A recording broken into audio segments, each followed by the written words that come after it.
welcome to the podcast. I'm Thomas J. Sotvet. And I'm your co-host, Vicky Sotvet. And since this is not a dream, and it is in fact real life, that must make this Scaredy Cats.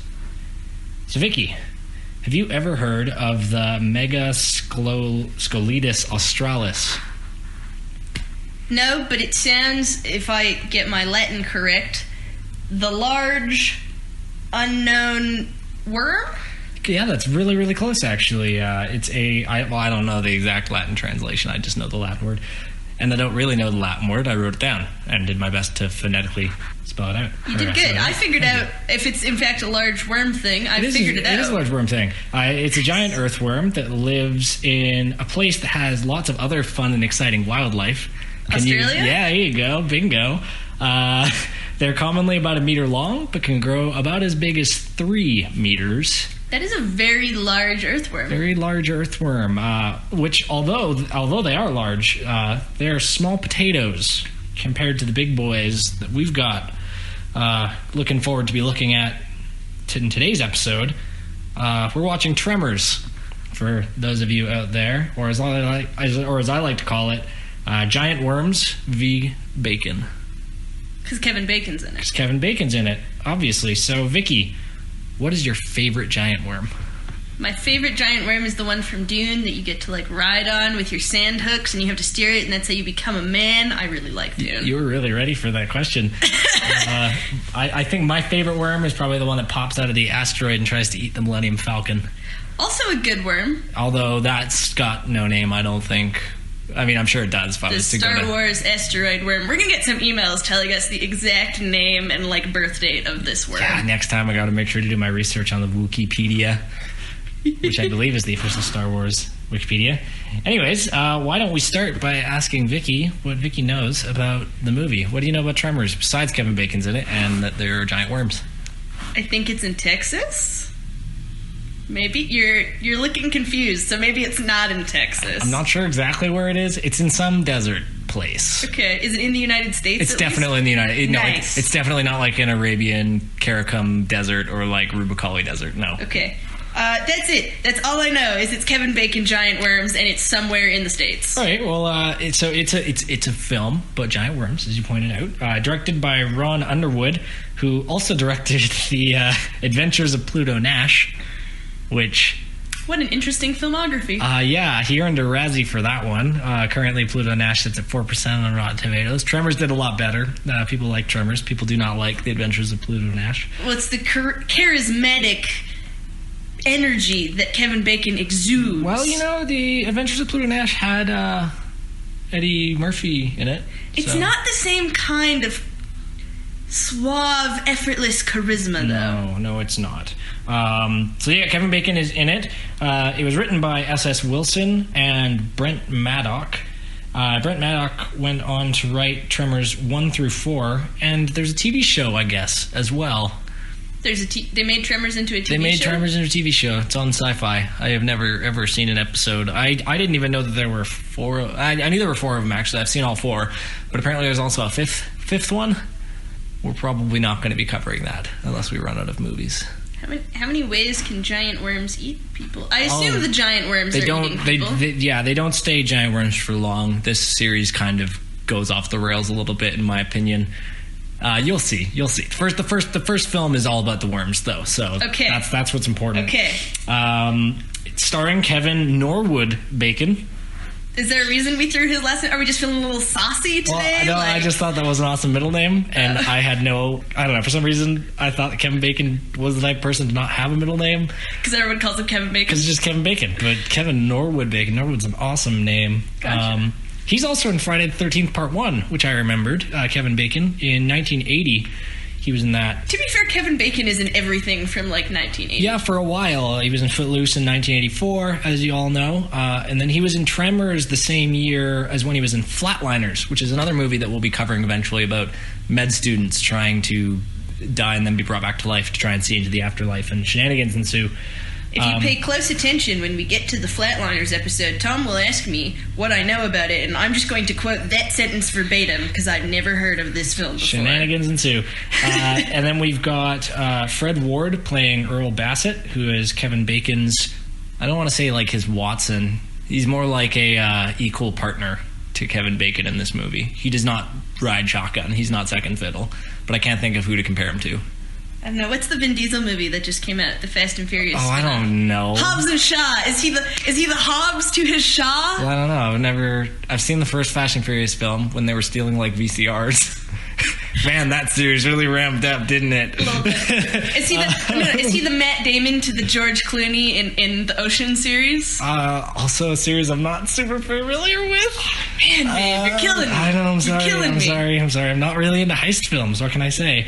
I love heist films. We've got Finn Carter as Rhonda Liebeck, who is the love interest, the bacon love interest, the eggs to his bacon in this movie. And then we've got Michael Gross as Burt Gummer. Burt Gummer is the main character for pretty much the rest of the series. Kevin Bacon doesn't appear in the second one. I think Fred Ward might.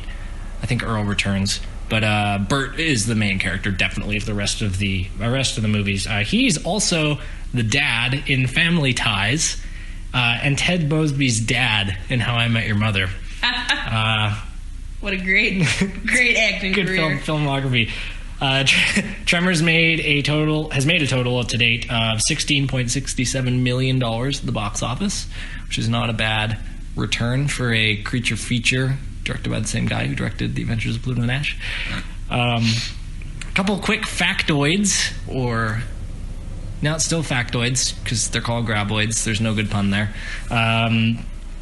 Michael Gross started filming Tremors the day after he finished Family Ties, which is a huge character switch because he's kind of a big like gun-toting redneck in this one. So he went from being this like family man on a Full House kind of situation, like a Stamos type, to a redneck with guns next day. Yeah, pretty special. Kevin Bacon considered it to be a low point in his career at the time, and actually used to have sleepwalking nightmares when he would pick up his then pregnant wife, Kira Segwick, and try to save her by running out of the house, saying that there were worms coming to get them. But yeah, he hated it when he first, apparently he thought that his career was at an all-time low because he was making movies about giant worms. But I mean, I guess... On the one hand, that's hilarious. This movie disturbed him so much he felt the need to have nightmares about it. Like, if you don't feel the need to have nightmares. But on the other hand, that's really sweet that his sleepwalking response was always to rescue his wife from the giant worms. I was watching an interview with his wife, and his wife was like, oh yeah, I used to just like be tapping him on the face and like, Kevin, wake up, it's not happening, as he was like lugging me down the hallway. The premise of the movie actually came to S.S. Wilson while he was working on an army base. He was out on a hike one day, and he was climbing on these boulders and thought to himself, what if something was under the ground and I couldn't get off this rock?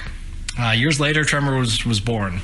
So that still just sounds exactly like Dune to me, but in Texas. Well, no, it is not at all Dune. It is not at all Dune. But that's how he thought about it. So, to all those people out there that think up ideas randomly, you could be the next Tremors, and Kevin Bacon could be in your movie, maybe.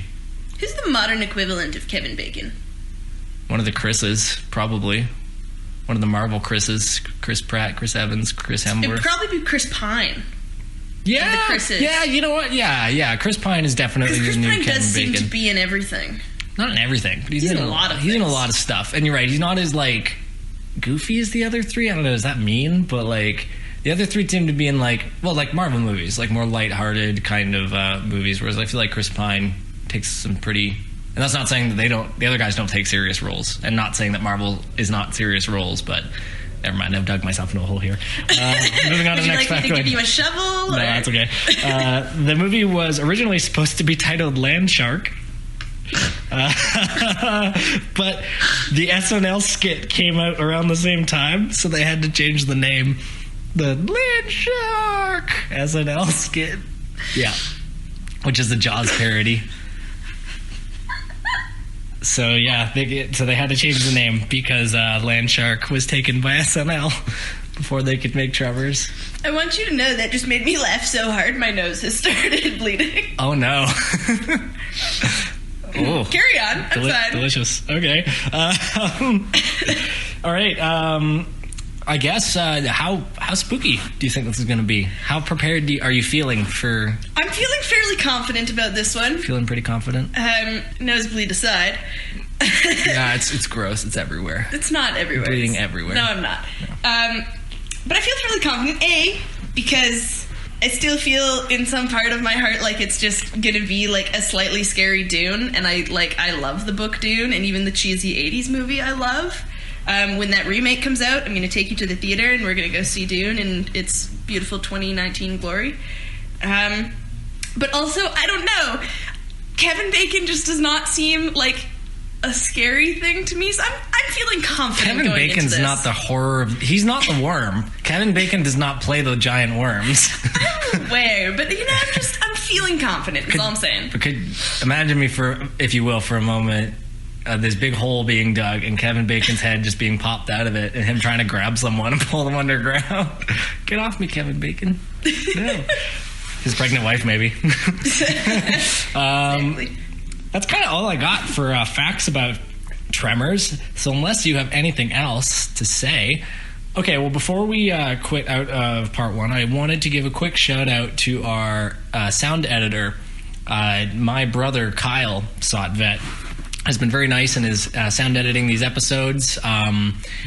Yeah, he's a musician as well, so you can find his stuff at Ninja Kittens on YouTube, and Ninja Kittens also on Spotify. So make sure to give him a listen if you like the dance party music. Yes, on the subject of shoutouts, also big shout out to the artist who did our thumbnail, Bitey the Villain, who you can find on Tumblr and Insta and Twitter. Yeah, Bitey. Who is super great to work with, and if you need art, definitely would recommend.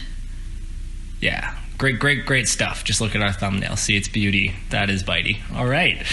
So, yeah, that's it. So I guess we're going to go off to some desert somewhere in the U.S., someplace. Full of worms. Well, it's not full, but there's a few. With a moderate amount of worms? There's a few of those wily little guys tunneling around. Were big guys. Wily big guys tunneling around.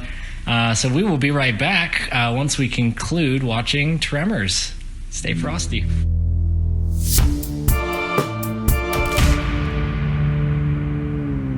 And we're back after spending a whole week on a rock and learning how to survive with nothing but our wits and our instincts. And some homemade bombs. And some homemade bombs that are made of the right proportion of a few household chemicals. And BBs. There's a lot of BBs in them. A lot of BBs in those bombs, yeah. So we just finished watching the first Tremors film with Kevin Bacon and all those other good guys in it. So I guess now we're gonna tell you all about it. So yeah, they start off waking up in the back of a truck, and just two normal handymen, and Kevin Bacon, who plays Val or Valentine, is really, really bad at hammering brackets into the top of fence posts. Yeah, do they live in that truck? Is that where they live? I think they live in a trailer, but they were fixing a fence, like, overnight. Oh, okay, yeah. I was wondering that. I was like, man, they're not in the best of, like, lives, right? But then again, when they try to leave the town later, they're just driving in the truck. But they pack all their stuff out of the trailer into the truck. Oh, so they're just leaving the trailer. Maybe it's a shitty trailer. It doesn't have wheels. That's also brought up later. Oh, well, no, because that's different than what they're pulling. Anyway, yeah, we'll get there when we get there. So Kevin Bacon is bad at hammering in. He hits that nail like 20 times. No, he hits either side of the nail like 20 times, and then he hits it. Yeah, it's like he's trying not to hit the nail. It was really frustrating, and it totally broke my immersion, and the rest of the movie was awful because of it. Wow, that's a harsh criticism of Kevin Bacon's skills. I'm just kidding. Kevin Bacon, if you're listening to this, you did a good job, buddy. You sure hammered that nail. It actually opens with Kevin Bacon peeing off a cliff and then scratching his butt, which I'm sure is like a jarring way to introduce Kevin Bacon for all the people that know him from other roles. It's probably not what you're expecting. But it does establish that Val is a surly Western sort of fella. And he is surly. Him and Earl are both surly fellows. So anyway, but even before the fence, they do rock, paper, scissors to see who's going to make the breakfast, because they disagree on who made the breakfast last time. And Valentine loses, which is a theme throughout this entire movie. Valentine always loses the rock, paper, scissors. So Valentine makes breakfast and then fails to hammer in the fence post. So yeah, they're handymen. And then they're going and doing odd jobs, and we won't bore you with the play-by-play dissection of the first 20 minutes, because it's mostly them doing odd jobs and drinking a beer. And Valentine... doing more odd jobs. Yeah, and Valentine gets so horny at the possibility of there being another lady in the general vicinity that he drives very dangerously and, like, pulls off the side of the road as if to, like, avoid a bear or something like that. And then starts counting down his list of qualities that he wants this new, like, university student that's been sent out to replace, I guess, another guy. Yes, she's got to be blonde and have great breasts and legs that go all the way. I've never understood that. Brown eyes. Legs that go all the way. Well, you can't have legs that only go part way. That's what I mean. Like, isn't that every human being that has legs that go... No. Some people have legs that go all the way. Well, what does that mean? It means they go all the way. I can't explain it to you anymore. Like, to the bottom of their neck? Like, that's horrifying. Anyways, Rhonda is not blonde. No, she's got the telltale, like, beach nerd... like sunblock only on her nose, which I've never seen any human being actually do. Maybe outside it was common of movies. In the 70s, I don't know. I don't know if that was a thing you had to do with sunblock, but sunblock, as far as I've known sunblock, you rub it in until it's gone. And well, no, the old zinc sunblocks you couldn't rub in. Yeah. But then, so you would just protect your nose? Because it's always just the nose. Pretty much. Okay. I don't know. Anyways, but they go back to town, and Val is disappointed. Well, first they learn, when they talk to Rhonda, they learn that she's a seismologist who is here to measure earthquakes and, like, seismic activity in the sand. And she's been getting weird readings. And that's our first tease at what's going to happen. So anyways, yeah, they go into town. Yep, and they decide they're going to leave town. They're going to go for better things. Yeah, after a bunch of, like, septic garbage gets sprayed in their face when they're trying to clear out a septic tank and it breaks and it sprays all over them, and they're like, that's it, we're leaving. Okay, so they pack up all their things and they're driving into town, and then they come across an electrical tower, and they're like, hey, there's Edward. What's his name? Edward? Before that, Rhonda's out doing the thing, and the graboid, the worm, the main antagonists of this film, starts to creep up on her in a shot that's just the camera being led across the ground, and Rhonda ends up getting into her car at the very last second, just as it tries to grab her, and she's able to escape, but she doesn't even know that she was in any kind of danger. And then, yeah, they come across the guy. Yes, and he's up in the tower, and they're like, he's drunk. And then Old Fred. Dead. No, that's not Fred. Yeah, it is. No, Fred is the sheep herder. Right. No, right. It's Edward, I think. Edward? I don't know. Anyways, it's a guy up in there. He's dead. Point. He's dead, Ned. And they bring him back to town, and the doctor really efficiently is like, he died of dehydration, which is a fantastic thing to be able to diagnose just by looking at, like, a sun-baked corpse. Yeah, he had a stethoscope. I don't know. Let me listen to this not beating heart. Oh, there's asphyxiation. There sure is no water in there. Yeah. There's our cat. Sure. So yeah, it pronounces him dead of dehydration. So he died of exposure. He wasn't drunk and died of a heart attack. He climbed up that tower and stayed in that tower for days. 3 days approximately. And everybody's real confused because they're like, well, why would he go and do something so strange like that? And nobody knows. And then next we go to, I think now is when we go to Old Fred, who's... sheep farmer. Sheep farmer, yeah, on the outside of town. It's night time. No, it's still the daytime. It's daytime. And his sheep start freaking out. And he's like, that's weird. Meanwhile, the sheep are like, bah, bah. It's a really good sheep impression. Thank you, I do. It's really, really good. Thank you. You're welcome. And then we cut away. Yeah. And we're like, gee, I wonder what happened to all those sheep. Well, we don't cut away. He's like, what's going on? And then a bunch of sand gets thrown up and he gets dragged down and you don't see what did it. So we do know he got in that scene. We do see that. Then we cut away, yeah. And Valentine and Earl show up at his place looking for him. Yes. Why are they looking for him? You know, oh no, isn't it because they're driving down the road and they see all the dead sheep? Oh, right. And they're like, well, that's not normal. And they're looking around for him, can't find him. And then there's this hole in his yard, and there's a hat on the hole.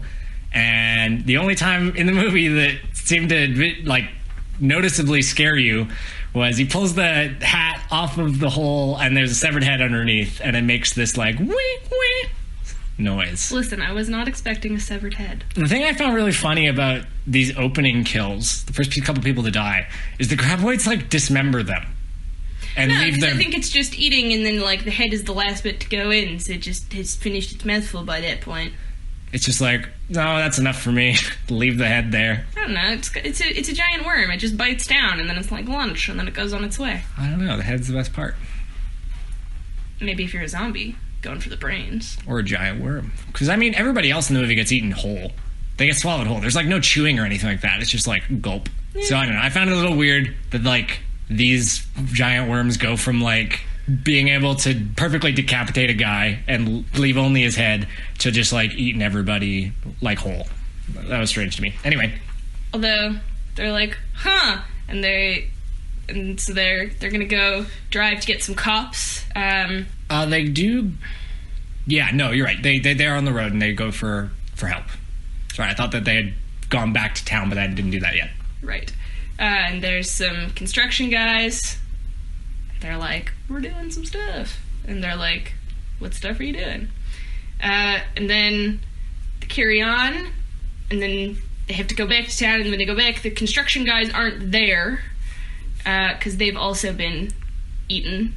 And the road is now blocked, and they see, like, some bloody construction helmets. Yeah, I think at this point they assume it's, like, the work of a serial killer. Yes. Going around killing sheep. But then the truck gets hung up, except it's not really hung up. It's like a worm is holding it. It's grabbed onto them. Yeah, they don't know this at this point. But they get back to town, and they're like, hey, are you aware there's a giant dead worm on your truck? Before that, when they're driving, Earl is loading his revolver and then very unsafely points it at Valentine while they're driving. Just, like, casually, just, like, on his lap. But the barrel of the gun is pointed right at Kevin Bacon while they're on this bumpy road in this loaded gun. It was very unsafe. Unsafe enough that I wrote a big note in all caps that says Earl is unsafe with guns. And gun safety is not actually a very major factor in this movie, as we'll see. Anyways, yeah, so they go back and there's the worm grabbed onto their truck. Yeah, and they're like, that's weird. Yeah, and they end up pulling it off, and everybody's there, and Bert... And actually, one thing I must say that I think the film did really, really well... I didn't, like, I got a sense for who everybody was in the town. There was no, like, besides the first couple of kills, because you only get, like, you know, with the doctor with a few lines, and then, like, the construction worker a few lines, and the sheep herder guy had no lines. But, like, the people that actually live in the town, like, they all seem like people to me, instead of just, like, peons to be killed, which I really appreciated. You could really kind of get a sense from everybody. So everybody's there. They pull it off, and Earl and Valentine sell it to Chang. Melvin is not Melvin. Melvin's the kid.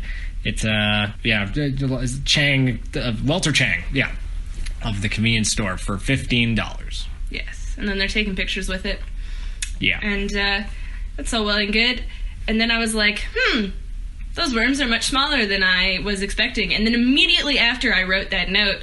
It cuts to, like, this couple in the desert, and they're, like, building their house, and then there's, like, a noise, and the generator's gone, and they're like, and then the guy gets gat, and you're like, oh no, and then the lady, like, climbs into her car, and you're like, oh, she's safe, and then it, like, eats the whole car, and I was like, oh, the worms are not as small as that first worm, I understand. No, and we got a really pretty cool shot of the, It like pans out to the dark kind of desert, and we see the two headlights beaming off into the sky, and then the first one gets snuffed out as it kind of starts tilting up into the sky, and then the second one gets snuffed out. So, like, I thought that was really, really clever, because it would have probably been pretty expensive to actually drag a car underground.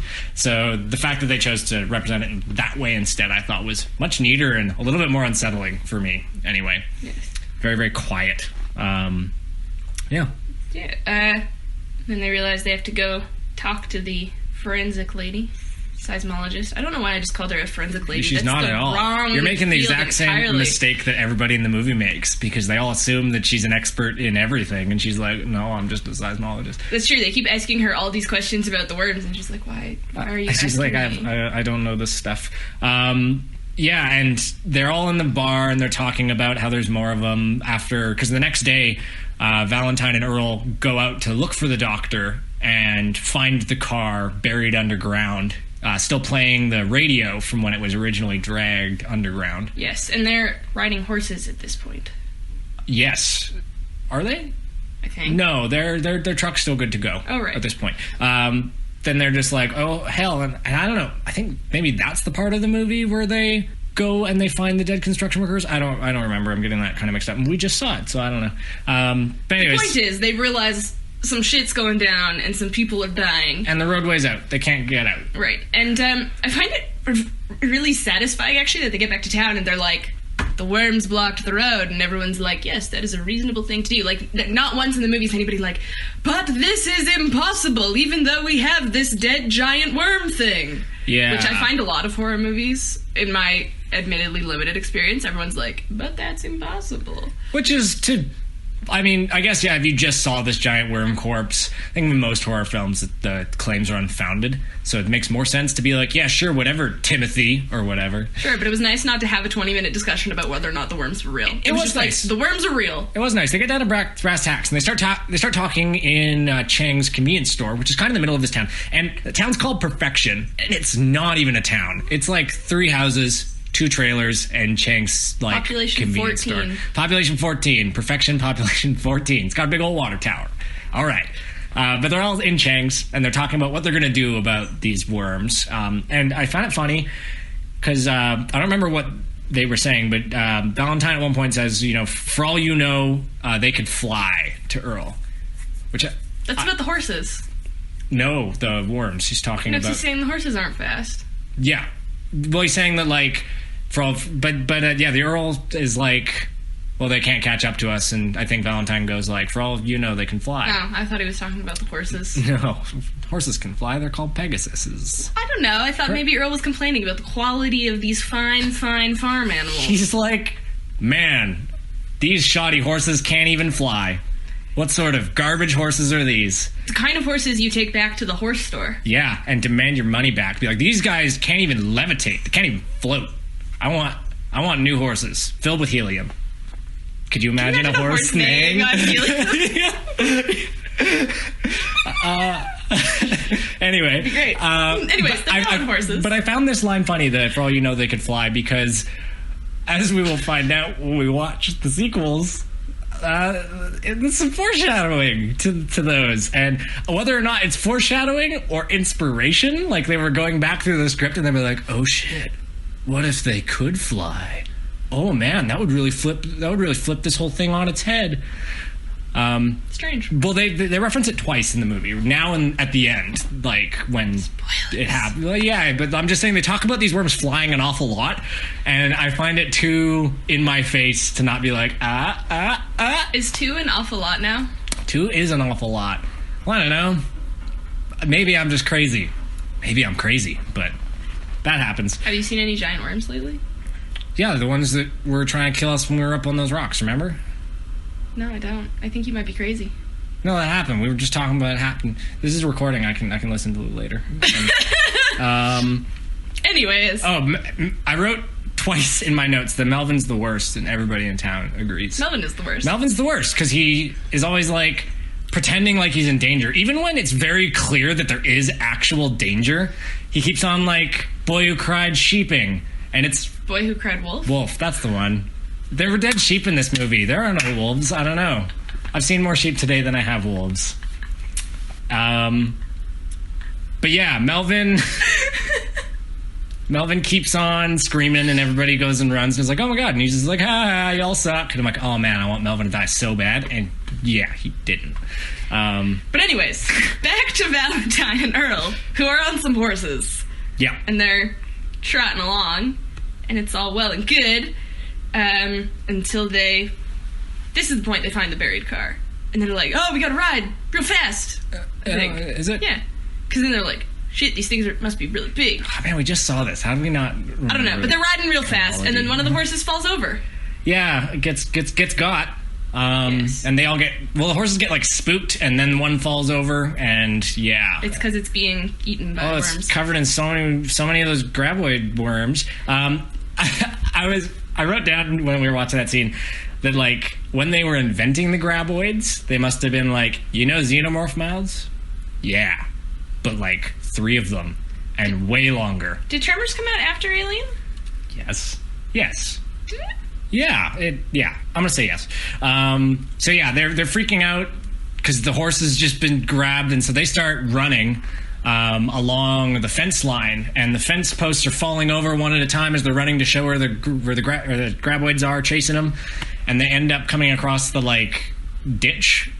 It's a flash flood canal. Flash flood canal. Goes in. And they try to jump over it, but they miss, and then they're like, oh shit, it's gonna get us. But then the graboid just fucking beefs it into the side of this concrete wall. And kills itself. Yeah, it conveniently. It moves so fast into that concrete wall, it kills itself, which is a terrifying speed to move at when you're underground, especially when you have an armored face. But anyways, this thing manages to bash its own head in, and then Brenda shows up. Rhonda. I kept on writing down Brenda too. I don't know. She looks like a Brenda. I don't know. She's a Rhonda. They're so similar. You got to just sing the Beach Boys song. Help me, Rhonda. Help me get her out of my heart. I definitely was not singing that song when I was singing a lot of Home on the Range in my head, though. Well, I mean, that was very thematic. Anyways, Rhonda is like, this is the zoological find of the century. And they're like, yes, but haha, we killed it, it's fine. And then she's like, wait, there's at least 3 more. She's like, according to my graphs, there's a whole bunch more. Yep. And so they're like, we better go. And then sure enough, the other worms show up. Yeah. And chase them onto some rocks. And they're stuck on them rocks because they can't get off. And this is, because I mentioned in part 1 that this is the point where S.S. Wilson, because he came up with the idea for Tremors sitting on a rock. And he was like, what if there was something keeping me from getting down from here? So I liked how often they ended up on rocks in the movie. Because, to be fair, it's a well-established... Like in Dune, you avoid the giant worms by sitting on rocks. Yeah, totally. But, I'm not saying that he invented the concept of worms not being able to go through rocks. But I just thought that was neat. Anyway, and so they're stuck on this rock, and they're just like, oh no. And they're actually stuck overnight before they come up with a plan. Well, before Rhonda comes up with the plan. Yeah, they're all arguing. Valentine and Earl are arguing, and she's just like, gonna pole vault! Look at these conveniently sized poles that are perfect right here. You guys, look, there's 3 of them exactly. Look at it, there's 3 of us. Right. She pole vaults to the next rock, and then I wrote, you can see the exact moment Val realizes he's in love. Yeah. As he just looks at Rhonda as she's, grinning at them from the other rock, and it's like... You know that old expression where it's like he looked at her like she was the sun? Yeah. That's Val's expression. And that seems really weird to me because it's treated almost like a family fun adventure kind of theme. There's some acoustic guitar, happy upbeat. It reminded me of the Breakfast Club because they're all pole vaulting in sync. Yeah, it was sort of like when they're all high, doing the dancing. Yeah, it was very weird. It's the same sort of synchronicity. And it's funny hijinks ensue. And when I think Earl tries to do the vault, but ends up falling. That's the first time backwards. Yeah, I don't know. It was weird. It was fun, but it. And then it gets very serious because they end up in the truck and she's hanging through a window and start the car. Graboids are coming and Val just straight up tries to punch one of them in the face. He does, I think. I heard a bonk as he punches it. But I just like that was his response, which was punch it. Yeah, one of the worm tongues. And it's funny because I was looking at it and I was like, maybe that was an actual Kevin Bacon reaction because he was having sleepwalking nightmares. So maybe he wasn't expecting this puppet to come up, so he just freaked out and punched it, and maybe some poor puppeteer had a pretty sore hand from Kevin Bacon punching him. Yeah. So they take it, they drive away, and they come back to the to Chang's general store after escaping from the graboid, and they're all talking about how it's not a tiny worms. They're giant worms with 3 of these tiny worm tongues. And this is when they name it. They try to, it's Chang tries to name it with, is it Melvin and him are trying to name it? No, Hector. Hector. Which one was he? The Latino guy. No, that's Miguel. I thought that was Hector. No, Miguel. It's Miguel. Okay. Yeah, Walter Chang, and I thought Miguel was more serious than that. Anyway. Yeah, they're trying to name it. All right, well, they're trying to name it, and they're like, what about snakeoids? And then they're like, well, they try and grab you. And it's like, that's it, graboids. And a franchise was born. Meanwhile, Melvin is screaming outside, and then they all come out and he's like, oh, I'm fine. And this is where I wrote for the second time, Melvin's the worst and I want him to die. Yes. Anyways, and then Melvin screams again and they're like, I'm gonna go beat him up, but then Melvin is like sitting on a post and he's got like bloody knees and the ground is moving and they're like, oh. Yeah, because he's like walking with a basketball and the basketball gets got and then he screams and we find him on top of a hole. A pole. That's the one. And then Val has to go rescue him, and then Val has to go rescue Mindy, the little girl. And then Val has to go rescue Rhonda, who gets all caught up in the... Yeah, Val is just doing a lot of rescuing in this scene. And we get the obligatory, like, the pants were coming off at some point of the like, one, like, major female character. The pants were coming off, and she has to take off her pants to survive. And I was just thinking, like... She gets new pants very quickly, She gets new pants very, very quickly, which, to this movie's credit, and I think when I first watched it when I was a kid, for some reason I thought she didn't have pants for the entire movie.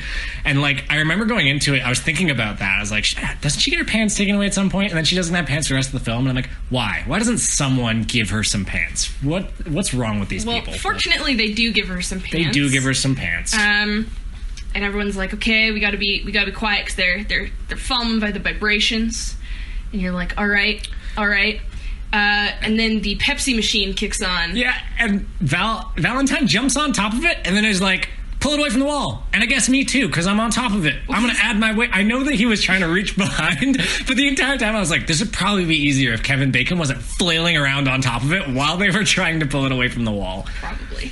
But they do unplug it, but too late, and one of the graboids comes to the floor and eats Chang. Yeah. And correct me if I'm wrong, but I understand a trope of horror movies is killing the person of color. The minorities generally, yeah. So this movie does away with Walter, who named the things, and then he dies so quick after that. He didn't even get any royalty checks. Yes. Poor guy. And then my next note was, this movie was probably really cheap to film because they only had to build like 3 sets. Yeah, well, yeah, and they were really clever with a lot of the like shots. Like they were like very similar to Jaws in the fact that you could probably save a lot of money by not showing the things for as sparsely as possible. I mean, in Jaws' case, it was just because the mechanical shark was never working. It's true. But I thought it made good use of the like GoPro style kind of camera. All the shots of the graboids underwater tunneling are really satisfying. Yeah, well, even like the view of like as it's coming into town, like from the graboid perspective, because the graboids honestly don't look that scary. They're like giant styrofoam things. They're giant worms. So the GoPro I think added more attention. I know it's not a GoPro because it was 1990, it's not but it feels like a GoPro. Yeah. I thought it added more attention. Anyways, there's now graboids in the buildings, and they're like, get up on the roof. So they get up on the roof, and that's all well and good. Before they get up on the roof, though, Rhonda's like parkouring across the shelves, and I wrote down that Rhonda's actually really proficient in this film. She's like a really proficient person, and I like that she's proficient. Like, I mean, a little upset that they had to get her pants off at some point. I think it would have been way funnier if it had been like Kevin Bacon or somebody to have to take off their pants, but yeah, like she the entire movie is very like calm, level-headed, coming up with plans, keeping everybody together. It was good. Mm-hmm. Yeah, they all get up on the roof, and then Bert and Wendy, who at the beginning of this problem went out to go look for worms. Yeah, the license plate of their truck says Uzi for you. Yes. They reach their house / bunker. Yeah. And this is my favorite scene, I guess, after this. Yeah. When they're cleaning the bullets in the mysterious machine that I was trying to Google to find out what the heck she was doing with those bullets in that sand. Cleaning them, apparently. Yeah, Vicky managed to find it. I just, like, Googled, what the heck was Heather doing to those bullets in Tremors? And it just didn't yield any results for me on YouTube. Or in the YouTube Google. My goodness. I think you need a nap. I think I probably need a nap after this. I am too tuckered out from the days of survival on that rock. Yes. Anyways, but as we all know, the graboids are attracted to vibration, and she's just created this giant vibrating drum. Yeah, and they're talking to each other on the radio, and Valentine and Earl are trying to talk to Bert and Heather in their house over the radio, being like, yo, there's giant worms all up in this business. You all gotta be careful. Yes. But they can't hear them. Yes. And then the graboid breaks through the wall, and you're like, oh no, except they have so many guns. It's the best scene in the movie. It's like... There's no wasted space on that wall. It's all guns, and apparently they're all loaded. So they just hang them all uploaded because they're just pulling them off the wall and shooting at this graboid, filling it with lead. It's like a shooting range mode in some kind of FPS like COD is how many guns they have, and they just give this worm the business. Right. It takes every gun known to mankind, including an elephant gun, but the worm finally dies. The elephant gun's what does it, yeah. They break the glass. The only gun that's not loaded is the elephant gun, and they load the giant slugs in it. And if you guys have never seen an elephant gun before, I encourage you to Google it, because they're really It's bigger than you think it is. They're kind of cartoonish in a way. Like, they belong on, like, Looney Tunes. But no, real thing. Used to hunt elephants, unfortunately. But graboids in this instance, which I'm much more okay with. Yes. Anyways, they do kill the worm, and then they radio back that they killed the worm, and everybody starts celebrating, which looks ridiculous, but at the same time, if a giant worm monster was killing all your friends and then it died, you would probably also be like, woo! I put down in my notes that it sort of looks like a sports movie, like the final shot of them getting like the game-winning goal, and it pans to all the characters we've come to know throughout the movie as they're all like, yeah, like slow motion cheering in the stands, is exactly what it looked like to me, and it was weird. Yes. But then they point out there's 2 more worms, and they ask Rhonda, like, okay, what do we do now? And Rhonda is like, why do you ask me these things? Yeah. And then the worms start, like, digging at the foundations of the house, because apparently they're relatively smart, which I was not expecting worms. They start learning, start figuring them out. Yeah. Anyways, and they're all figuring out what to do, and the convenience store is slowly collapsing, and finally they decide that they'll turn on a little lawnmower, and then while it's going one way, Val will run the other way. First they tip over the trailer that Nestor's sitting on top of. Oh, right, and Nestor dies. And he falls... Oh, right, that guy. Yeah, whatever. He didn't play a major role in the film. Come on, it's Nestor, man. He dies. He lives in the town. So do 13 whole other people. That's all I got, is he lives in the town, and he's really shitty at the floor is lava, because he gets knocked off of his trailer, because the graboids do the thing that, like, orca whales do to try and get seals off of ice floes, and tip over his trailer, and they're like, get up on something, Nestor, and he's like, how about this tire that's only a few inches off the ground? And they're like, no, Nestor, that's not high enough. But he just settles on it anyway, and then gets grabbed. And then has a miraculously audible scream, despite the fact that he's being dragged underground while he is being dragged underground. Like, the camera shot follows where he's being dragged, and his screams are audible, which is amazing. That man had some lungs on him. And now those lungs are full of dirt and worm goo. Full of dirt and worm goo. What a waste, Nestor. Anyways, but then they decide they're going to send a lawnmower one way and Val's going to run the other way. Well, they don't decide. They're going to do the rock, paper, scissors again for the 3rd time in this movie. I don't think we talked about the 2nd time. It's not as important. The thing is that whenever they have a disagreement about who's going to do what, they do rock, paper, scissors. And so in this case, Earl wants to go first because he's older. And I guess the entire mentality is like, Val's got his whole life ahead of him, and so it's not as bad if Earl dies. That's kind of what I got the sense. Oh, I got the impression they both thought they could just run better. I mean, I chose to see it as Earl being a really self-sacrificing individual and not, like, full of himself. But so they do rock, paper, scissors to see who's going to do the run, and Val loses again, like, for the 3rd and last time, I think, in the movie. And he goes, oh, shoot, well, I guess that means I'm going to run. And Earl goes, nope, you lost, which means I'm going to run. And Valentine goes, yeah, put her there, and then just punches Earl in the stomach, leaps off of the roof, and starts beaning it towards punching your friend is rarely heroic, but I felt it was okay in this situation. It's a good heroic moment, yeah, punching your friend in the stomach. Yeah, and he is going, and then, like, the worm is coming, so he's got to, like, stop and stay perfectly still so he doesn't have any vibrations. We get one of those cool shots again of the graboids under the water, just the dirt being pushed aside and the rocks. One thing I forgot to mention that I actually really appreciated about this movie is that scene when they're talking about what the graboid is. I found that Tremors struck a really good balance between over-explaining and explaining just enough so that we're not like, but how does this big fat mammoth worm moves so quick underground? Like, they do a pretty good job explaining the capabilities of the creatures. So I was never during the movie like, oh, they can do that? What? Or also, underwhelmed. Like, I had a good gauge for how powerful and what they were capable of. And they were able to establish that in only a few minutes, which was nice. Yes. So yeah, they're running it. So it goes after the tractor, the small one that they activate to distract it, and then the tractor falls over and shuts off, and then the graboid takes off after Valentine. Yes, and then he freezes, and then they're all back in town, trying to get the graboid to come back, and then Rhonda is very smart and breaks the pipe on the water tower so all the water spills out. Yeah, and I got so thirsty when Rhonda broke open that water tower and all that water started pouring out. And then when the graboid comes over and starts trying to grab at the water, and there's all the little tentacles like moving around in the water, I was really jelly of those tentacles being able to splash around in that water. Do you want to be a giant dirt worm? No, I want to splash around in the water. And you know what? The dirt worms are kind of cute. During that scene, they're a little cute when they're splashing around in the water. You might have very different definitions. They're like Muppets with leprosy and a meth addiction.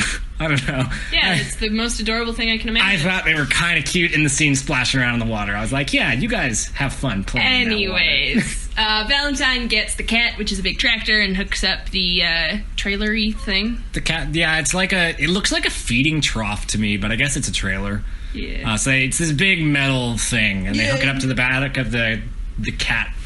And drives it up. Collects everyone. Yep, everybody hops on board, and then they go to Bert and Heather's house to pick them up. Yes, and they're making some bombs. Which, when asked what's in them, Bert just says, a few household chemicals in the proper proportions. Yes, and then as they're driving away from the house, Bert is lamenting that apparently you can prep for the apocalypse, but you just can't prep for giant worms. Yeah, he's going through all the stuff they have in the house, and then he's just like, goddamn giant worms. The one thing that we didn't plan for. Yes, but then the worms somehow know where they're going and dig a trap, and the cat falls into the trap. Yeah, after they get them, they make their way quite a ways away from the town. Like, it's not even visible in any direction by the time they get dug out. Because they're going to the mountains at this point. They've decided that they're going to go to the mountains because the mountains are solid stone. The worms won't be able to get them on the mountains. But yeah, the worms are smart boys, and they dig a trench. And the cat goes right into the trench, and they're like, shit. Yes, so they use one of the bombs to scare the worms away and make a run for the rocks. Yeah, Rhonda has the plan to run, and in, like, one of the most awkward attempts at swearing I think I've ever heard in my entire life says, then we run like goddamn bastards.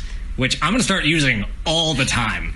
All the time. Do you tell people they have to run frequently? Run like goddamn bastards. I'm going to start. Probably going to be pretty startling to some people. Yeah, so they throw the bomb, which scares them away, and then they book for the rocks. Yes, and they make it to the rocks, and they're like, well, now we're on some rocks. And at this point, because the graboids are trying to use their tongue things to try and grab them from up on top of the rocks, and I was staring at them, and they have guns. And I was like, why don't you shoot the tongues? Because although the graboids are scary, they're, like, the main threat are those tongues, right? Like, I guess they could come up right from underneath you and swallow you with their big, like, mouths. But that didn't really seem like how they worked. They need their tongues in order to, like, pull you in, is what I kind of got the sense of. And I was like, just shoot them. Just shoot, and then they'll be shitty and bad at getting you. But they didn't do that. Maybe they need, like, shotguns so they can blast the tongues off. I mean, I don't know, maybe. In the basement with Bert and Heather, they seem to be doing a pretty good job shooting up the tongues. Like she shoots one off with a shotgun with like 4 shots. But she does shoot it with other bullets. Yeah, but it doesn't do anything to the tongues, except for the shotgun. Tongues are bulletproof now? No, but they keep going. I mean, yeah. I don't know. That just occurred to me. I was like, that's what I'd be going for. I would just be trying to cripple them and then make them worse at getting me, and then you'd have a way more easy time running. But anyway, so they're stuck on these rocks, and they briefly entertain the idea of throwing the bombs and then making a run, and then throwing the bombs, making the run all the way to the mountains, but they lament that they do not have enough bombs, so they're stuck. But then they decide they should go fishing for giant worms with bombs. Yeah, after Bert says that if it's going to come down to starvation, he's going to light one of the bombs and just go walking out there and then get eaten and blow it up when he gets eaten, which is pretty ballin'. Yes. But then they decide to go fishing with this bomb. And when they're lighting the bomb, it's almost an exact parallel of the cigarette lighting scene at the beginning, except at the beginning when they're lighting the cigarettes, Earl had the lighter and Val has the cigarette, and now Val has the lighter and Earl has the bomb. But they lean in the same way. Consistency. Yeah. Anyways, they do successfully blow up one graboid.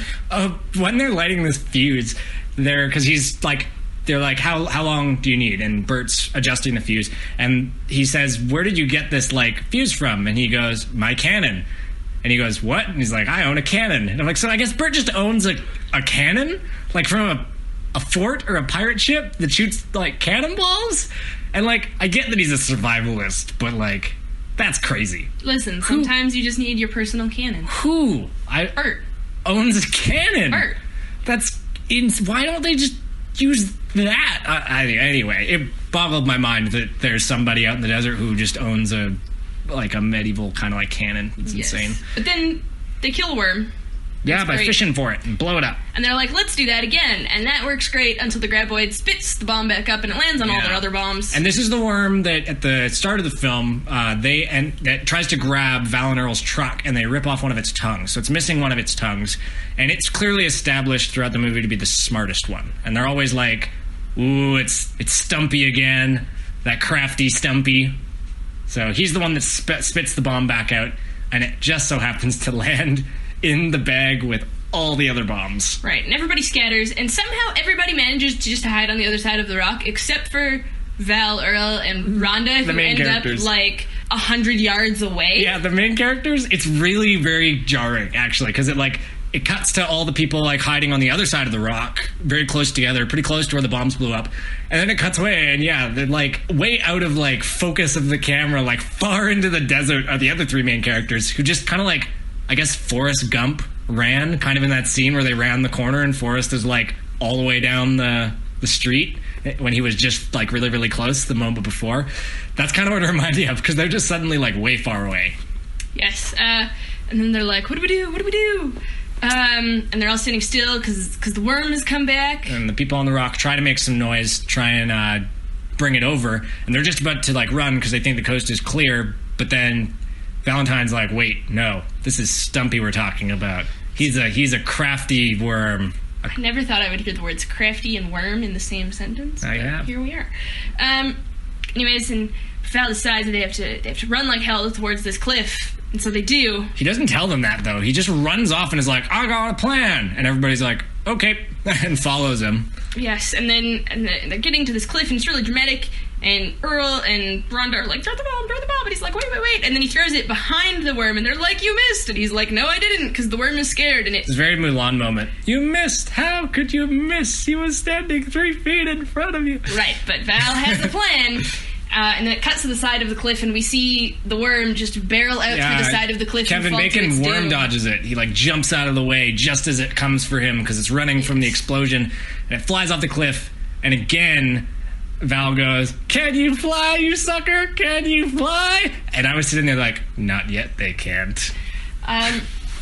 I don't know. I thought it was the most anticlimactic way to kill a worm. Just like have it off fall a to cliff? its doom. It doesn't even fall. It just comes out the side of a cliff and then is like, ooh. It's like a Looney Tunes moment. It's like Looney Tunes when Wile E. Coyote runs off the side of the cliff and then stands there for a couple seconds and then falls. Except Wile E. Coyote doesn't like fucking explode into a plume of organs and like what looks honestly like pumpkin innards just everywhere. That would be a very different cartoon. I don't know. I still found it anticlimactic. That would be Happy Tree Friends. I if found that it happened. anticlimactic. I kind of liked it. So anyways, that is the plot of Tremors. Well, not quite actually. So then it cuts to, I don't know, sometime later, maybe that day, probably not. And Earl and Valentine are definitely leaving now. They've had enough of this, and they go to say goodbye to Rhonda. Comes up and he takes down all the like photos of women that he's got in his car and hides them. Yes, and then they have the most awkward conversation ever in which they're both trying to hit on each other, but they're both too dense. Yeah, and Earl's sitting there like, come on, you guys. And it's funny, this entire movie, nobody wants Valentine and Rhonda to hook up more than Earl. Like, Earl reminded me of like some like anime guy or girl watching like an anime and like shipping two people. Like he's pining for that romance so bad. Yes, and he does get it because at the very last moment, Kevin Bacon runs after Rhonda and they have a passionate kiss. And it was weird because I felt happier for Earl in that moment. I was like, yeah, buddy, you got it. And then the credits roll. And that's actually a different ending than the one they had originally planned. Originally, they were just going to drive away, which is a pretty bad ending. So I'm glad that after audience testing, they were like, yeah, we'll actually give you some closure. So, albeit some pretty cliche closure, you'll get closure. Yes. So that's Tremors. There's that breakdown. So on a scale of 1 to 10, how much did you enjoy it? Well, you know, scale of 1 to 10, how much did I enjoy it? I enjoyed it a lot more as a kid. For sure. It was way more fun. But that being said, as an adult, it is a fun creature feature. Even in the scenes that were silly, even in the ones that didn't work, it's still about giant worms and and the small town of people trying to like band against it. And there's no bad acting. There's some kind of weird scenes that don't work too well, but I don't know. I don't think that's anybody's fault. I think it's still a lot of fun. So I think on a scale of 1 to 10, I'm going to give Tremors a 7, but like a really solid 7. Like that's going to be a movie that I'm going to watch a couple times, I think, more in my life, and I'm probably never going to be disappointed. How about you? I think I'd give it an 8. Because I did actually have lots of fun, except for the worm flinging itself off a cliff and Fred's head. I didn't like Fred's head. But I enjoyed it on the whole.